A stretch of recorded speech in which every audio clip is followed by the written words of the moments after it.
Telemedicine has made astonishing progress in the digital delivery of healthcare during the Ukraine conflict, where it's been simply too dangerous to seek in person medical care due to the barrage of rockets, bombs, missiles, and artillery shells aimed at civilian targets. Health Tech Without Border has provided over 61,000 visits to patients with its partner, Doctor Online. Now, what astounds many of us is the quality of medical care which can be delivered via telemedicine. One of our top volunteer physicians is Dr. Haleema Yezdani, who has consistently pushed the envelope, expanding what is possible during a telemedicine visit. Dr. Haleema has two key appointments, that is, as a senior manager of telemedicine at Connect and as a volunteer at Health Tech Without Borders. First, Haleema, thank you so much and welcome. I want to thank you for all you've done worldwide to promote and expand the use of telemedicine. Just how far have you been able to push telemedicine? If this actually shocks people, then I have done a CPR through telemedicine. Shocked indeed. Halima talked a completely untrained young man through CPR after his father collapsed and was found pulseless. That his father had suddenly collapsed and the person was inconsolable. He was really crying very badly, and it was a sudden. First thing I told him, put your father down flat on the ground. Then she instructed the young man to take a pulse.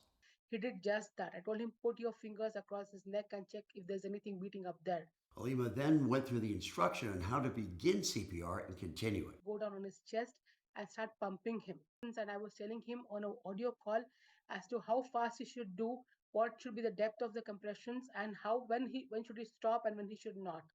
Halima encouraged the son and coached him as it became increasingly desperate. And this went on tirelessly till the ambulance came by. Though it took us some time and the person was tired out, he didn't have anyone to relieve him since it was COVID area. With just a phone as a lifeline, the son continued. And he went on doing it till the ambulance arrived.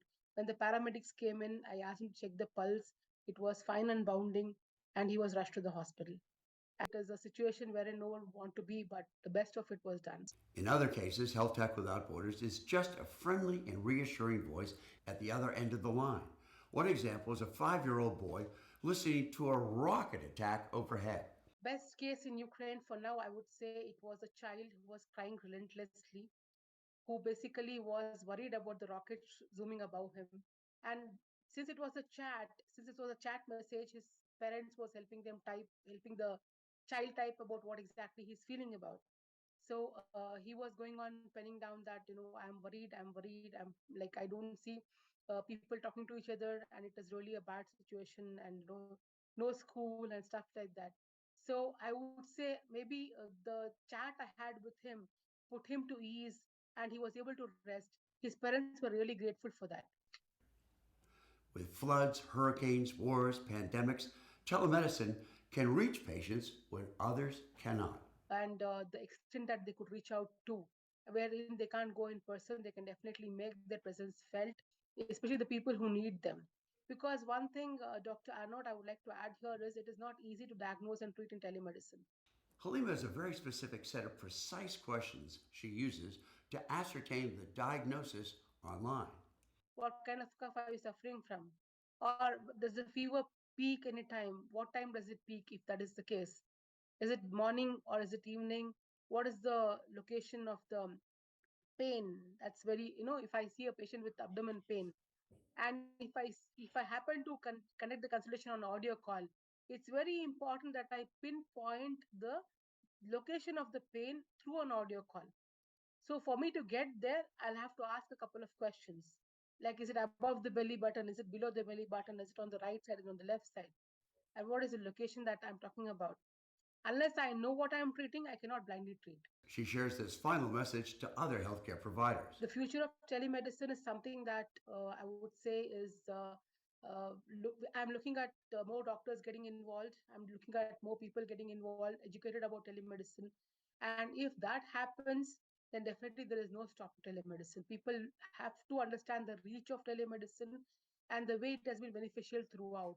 It can be a pandemic, it can be a war situation, it can be floods, it can be any catastrophe. If a doctor can't reach there, his expertise can. Health Tech Without Borders has now completed over 61,000 telehealth visits in Ukraine, Haleema says that with proper training, telehealth visits can solve 90% of non-emergency medical problems and extend to many emergencies as well. And, of course, as we've seen with our amazing resuscitation. Thank you for watching.